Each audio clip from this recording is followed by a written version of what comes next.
love the channel and find it useful in becoming a happy retiree. Subscribe today. Welcome to Money Matters. Welcome to America. Still stuck in correction quicksand. So close, and a true hush came over the market. Almost nothing said about trade and trade tariffs galore this week until the hammer came down on Friday and took away almost all of the shine that we had for the week. 3 straight days of gains, only for the wheels to come off in the end.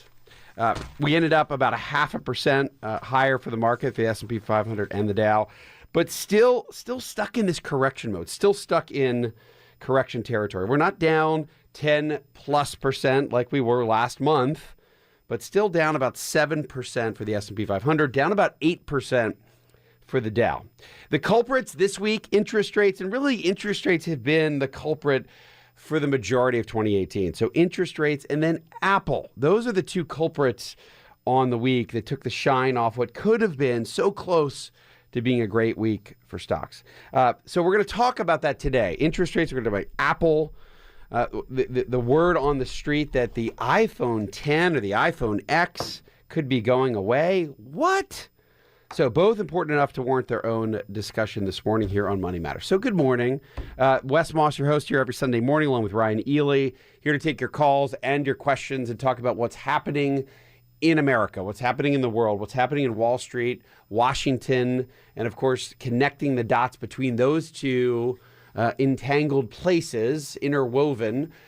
So let's talk about interest rates. So interest rates continue to go higher. They continue to spike, and it happened again this past week. The 10-year Treasury bond is now just knocking on the door of 3%, just below 3% for the 10-year. And I know 3% still doesn't sound like this extraordinarily high rate, but the move itself this year is what's getting the market's attention. So we started the year out around 2.4%, so less than 2.5%. Now 2.95 at the end of last week. That's a big percentage move higher. And that is a big part of what's giving this market indigestion. But it's not a killer either for stocks, at least not yet. And we've talked about this relationship, and we've talked about keeping an eye on this absolutely critical piece of economic data, which is the yield on the 10-year Treasury. Remember, with interest rates, 2 major worries that that we're continue to watch out for. Number one, the real danger point when the stock side of the market starts to really get hit, or the area that it does not like, let's call this the danger zone for stocks. That's 4.5% on the 10-year Treasury. We're a long way from that absolute level. What we're not as far away from, and what you'll see, and I know that this week in Barron's, there's 8 different articles about this. We talked about it last week on the show, and we'll continue to talk about it today, is something called the inverted yield curve. And I'm going to explain that and try to take away some of the unnecessarily complicated lingo around what that really means, and we're going to talk about that today. But let's first start with Apple. So Apple, what happened this week with Apple? Down, by the way, 7% on the week. There's been this rumor out for months that Apple may stop selling the iPhone X or the iPhone 10, whatever you want to call it. I call it the iPhone 10, or discontinue the iPhone 10.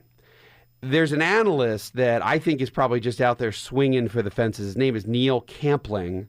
And this past Friday on CNBC, he went on television and said, the iPhone 10 is dead. Or call that the iPhone X. He said the iPhone 10 is dead. Now, he and his firm, they track semiconductor data. So inventory levels for semiconductors are at an all-time high. Why does that matter? Well, it suggests that Apple isn't there to swallow up the demand of all these semiconductors that are getting made. Essentially not making enough phones, or at least that's what the thesis is here. And there's a particular semiconductor component that enables the 3D facial recognition on iPhone 10. Of course, if this all happens, that particular supplier that's so dependent on Apple because they're the ones that make the 3D face recognition chip. Of course, that company itself would be punished severely if something were to happen to the iPhone 10, right? At least that's the thesis here. That's what he's saying. It's not what I'm saying. So I have one of these things, by the way. I've got an iPhone 10. I'm staring at it right here. And only because my last or older generation iPhone had been, I don't know, probably dropped 20 different times, hit by a football, hit by a lacrosse ball, spilled on, sneezed on, you name it, with 4 boys in a house, 4 young kids. There's really not a whole lot that stays safe. Kryptonite does not stay safe in my house. So I ended up with an iPhone 10. And the facial recognition software on this thing, if you don't have one, it really is mind-blowing. I thought it would be, you're moving from the fingerprint, you're moving from, and you're thinking, is this thing going to really work? It really is, the technology is mind-blowing. And it's actually the biggest, if you're considering the iPhone 10, and I'm not getting an endorsement by Apple on this one, but it's the biggest step up from any of the other iPhones I've had. So it's a huge step up from the last iPhone that I had, and really the biggest step in all of the iPhone evolution. So the 3 to the 4 to the 5, this step to the 10 is the most noticeably better. Now, but Campling, this analyst who I think is kind of out there, maybe trying to make a name for himself, he says that it's going away. It's dead. Now, if he's right, he's going to get anointed as the next hot tech analyst for at least for a while. So I think what he's probably trying to do here is maybe make a name for himself. If he's right, he's going to get a lot of accolades. He will be anointed as this way out in front tech analyst. If he's not, what's going to happen? He's going to take a break. He'll take a break from CNBC, and then he'll come back in 6 months or so, and everyone will forget what he said. But I find it really hard to believe that that's what's going to happen to the iPhone. Remember, it wasn't long ago, really only about 3 months ago, that Tim Cook, Apple CEO, came out and said that the iPhone 10 or the iPhone X had been the best-selling start of any of their other iPhones in history. And it was launched in the fourth quarter of last year. And oh, by the way, it helped Apple have its biggest revenue jump for any new phone ever. So very difficult for me to believe that, their best phone, their flagship product, is just going to go away. So, or that it's too expensive, and they're just going to put it on the bench and do something else. I have a really hard time believing that. Apple, by the way, is part of the Dow, and it's a big part of the Dow, and it's obviously a huge part of the S&P 500 because its market cap is so enormous. $850 billion, approaching $1 trillion for Apple.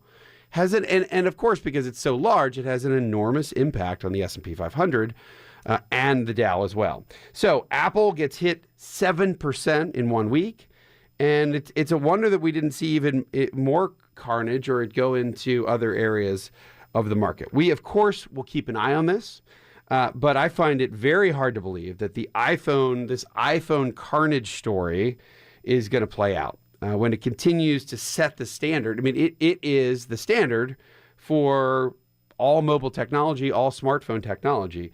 For that to go away, I find that very, very hard to believe. Hi, I'm Wes Moss, and thanks for taking a minute to hear about what's so different about my new book, You Can Retire Sooner Than You Think. So unlike other retirement books, this book will give you a step-by-step guide, whether you're in your 20s or 30s or 40s or 50s, to learn from what these successful and happy retirees did to get there. I hope you enjoy the book, but more importantly, I know that it'll help you retire sooner than you think.